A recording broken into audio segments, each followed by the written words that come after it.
ஆதியாகமம் 19ஆம் அதிகாரம். அந்த 2 தூதரும் சாயங்காலத்திலே சோதோமுக்கு வந்தார்கள். லோத்து சோதோமின் வாசலிலே உட்கார்ந்திருந்தான்.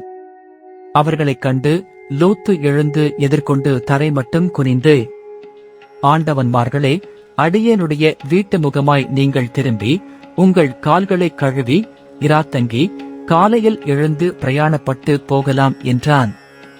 அதற்கு அவர்கள், அப்படியல்ல, வீதியிலே இராத்தங்குவோம் என்றார்கள். அவன் அவர்களை மிகவும் வருந்தி கேட்டுக்கொண்டான். அப்பொழுது அவரிடத்திற்கு திரும்பி அவன் வீட்டிலே பிரவேசித்தார்கள்.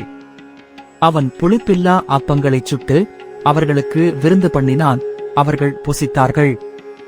அவர்கள் படுக்கும் முன்னே சோதோம் பட்டணத்து மனிதராகிய வாலிபர் முதல் கிழவர் மட்டுமுள்ள ஜனங்கள் அனைவரும் நானா திசைகளிலுமிருந்து வந்து வீட்டைச் சூழ்ந்து கொண்டு லோத்தை கூப்பிட்டு, இந்த இராத்திரி உன்னிடத்தில் வந்த மனுஷர் எங்கே? நாங்கள் அவர்களை அறியும்படிக்கு அவர்களை எங்களிடத்தில் வெளியே கொண்டு வா என்றார்கள். அப்பொழுது லோத்து வாசலுக்கு வெளியே வந்து தனக்கு பின்னாலே கதவை பூட்டி அவர்களிடத்தில் போய், சகோதரரே, இந்த அக்கிரமம் செய்ய வேண்டாம்.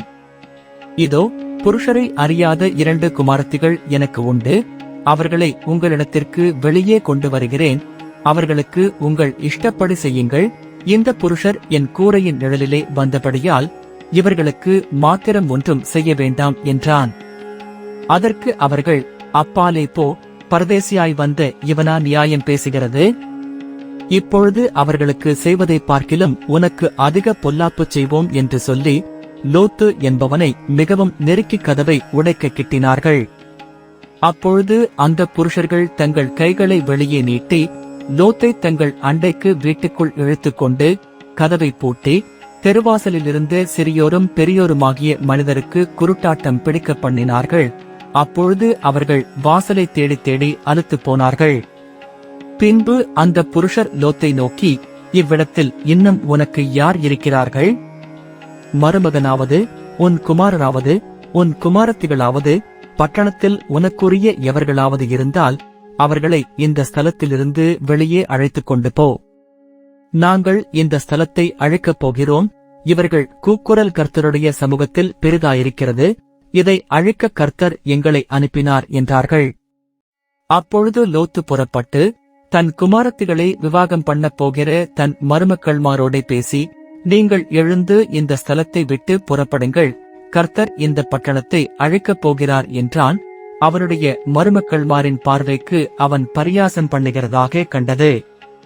கிழக்கு வெளுக்கும்போது அந்த தூதர் லோத்தை நோக்கி, பட்டணத்திற்கு வரும் தண்டனையில் நீ அழியாதபடிக்கு எழுந்து உன் மனைவியையும் இங்கே இருக்கிற உன் 2 குமாரத்திகளையும் அழைத்துக் கொண்டு போ என்று சொல்லி அவனை துரிதப்படுத்தினார்கள். அவன் தாமதித்துக் கொண்டிருக்கும் போது கர்த்தர் அவன் மேல் வைத்த இரக்கத்தினாலே அந்த புருஷர் அவன் கையையும் அவன் மனைவியின் கையையும் அவன் 2 குமாரத்திகளின் கையையும் பிடித்து அவனை பட்டணத்திற்கு வெளியே கொண்டு போய்விட்டார்கள். அவர்களை வெளியே கொண்டு போய் விட்ட பின்பு அவர், உன் ஜீவன் தப்ப ஓடிப்போ, பின்னிட்டு பாராதே, இந்த சமபூமியில் எங்கும் நில்லாதே, நீ அழியாதபடிக்கு மலைக்கு ஓடிப்போ என்றார். அதற்கு லோத்து, அப்படியல்ல ஆண்டவரே, உமது கண்களில் உமது அடியேனுக்கு கிருபை கிடைத்ததே. என் பிராணனை காக்க தேவரீர் எனக்கு செய்த கிருபையை பெரிதாக விளங்க பண்ணினீர். மலைக்கு ஓடிப்போக என்னால் முடியாது. தீங்கு என்னை தொடரும். நான் மரித்துப் போவேன்.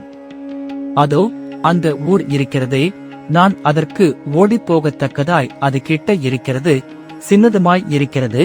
என் பிராணன் பிழைக்க நான் அங்கே ஓடிப்போகட்டும், அது சின்ன ஊர்தானே என்றான். அதற்கு அவர், நீ கேட்டுக்கொண்ட ஊரை நான் கவிழ்த்து போடாதபடிக்கு இந்த விஷயத்திலும் உனக்கு அனுக்கிரகம் பண்ணினேன். தீவிரமாய் அங்கே ஓடி தப்பித்துக்கொள்.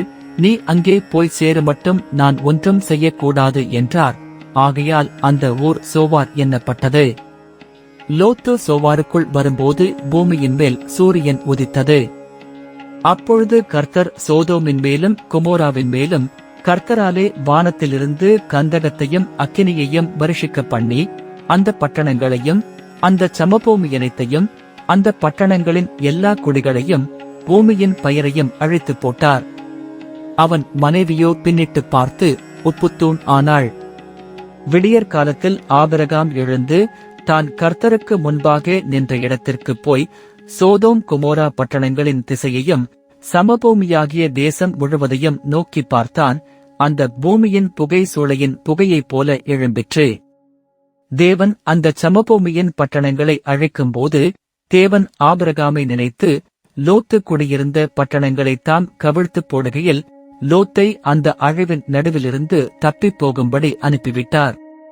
பின்பு லோத்து சோவாரிலே குடியிருக்க பயந்து சோவாரை விட்டுப் போய் அவனும் அவனோட கூட அவனுடைய 2 குமாரத்திகளும் மலையிலே வாசம் பண்ணினார்கள். அங்கே அவனும் அவனோட கூட அவனுடைய 2 குமாரத்திகளும் ஒரு கெபியிலே குடியிருந்தார்கள். அப்பொழுது மூத்தவள் இளையவளை பார்த்து, நம்முடைய தகப்பன் முதிர்வயதானார், பூமியெங்கும் நடக்கிற முறைமையின்படியே நம்மோடே சேர பூமியிலே ஒரு புருஷனும் இல்லை. நம்முடைய தகப்பனால் சந்ததி உண்டாகும்படிக்கு அவருக்கு மதுவை குடிக்க கொடுத்து அவரோடே சயனிப்போம் வா என்றாள். அப்படியே அன்று இரவிலே தங்கள் தகப்பனுக்கு மதுவை குடிக்க கொடுத்தார்கள். மூத்தவள் போய் தன் தகப்பனோடே சயனித்தாள். அவள் சயனித்ததையும் எழுந்திருந்ததையும் அவன் உணராதிருந்தான்.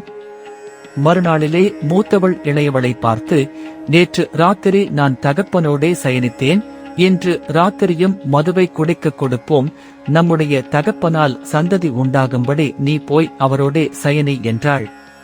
அப்படியே அன்று ராத்திரியிலும் தங்கள் தகப்பனுக்கு மதுவை குடிக்க கொடுத்தார்கள். அப்பொழுது இளையவள் எழுந்து போய் அவனோடே சயனித்தாள். அவள் சயனித்ததையும் எழுந்திருந்ததையும் அவன் உணராதிருந்தான்.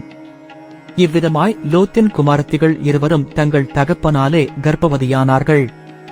மூத்தவள் ஒரு குமாரனை பெற்று அவனுக்கு மோவாப் என்று பெயரிட்டாள். அவன் இந்நாள் வரைக்கும் இருக்கிற மோவாபியருக்கு தகப்பன்.